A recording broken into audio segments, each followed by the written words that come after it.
प्यारे बच्चों, गर्मी का दिन था, धूप तेज थी।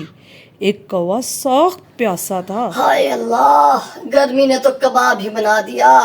पानी कहाँ है भाई? पानी पानी। वो उड़ता उड़ता पानी ढूंढने निकला। काफी देर तलाश के बाद इसे एक घड़ा नजर आया। ओहो घड़ा, लगता है आज किस्मत मुझ पर मेहरबान है। कौवा घड़े के पास आया और अंदर झांका। घड़े में पानी तो था मगर बहुत नीचे। अरे यार, इतना सा पानी, ये तो नाक में भी नहीं जाएगा। कौवे ने सोचा, मैं ये पानी कैसे पीऊं? अचानक इसे एक तरकीब सूझी। हाहा, आइडिया। अब देखना मेरा जादू। कौवे ने आसपास से छोटे छोटे कंकर चुनना शुरू कर दिए।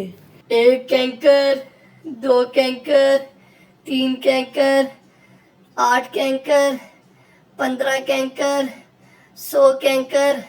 ओहो, ये तो वर्जिश से भी मुश्किल काम है। हाय किस्मत, अगर मैं अमीर होता तो आज मेरे घर में भी फ्रिज होती और मैं ये इधर उधर ठंडे पानी के लिए ना फिर रहा होता, घर में ही ठंडा पानी पीता।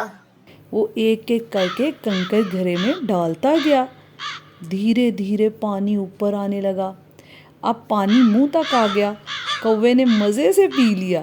वाह वाह, मैं खूबसूरत ही नहीं, अक्लमंद भी हूँ। ओह, ये तो 7 अप से भी ज्यादा ठंडा है। आहा, दिमाग लड़ाओ, पेट फुलाओ, लेकिन ये बड़ा मुश्किल काम है। अगली दफा मैं स्ट्रॉ लेके ही घुमा करूंगा। इसकी प्यास बुझ गई और वो खुशी खुशी उड़ गया।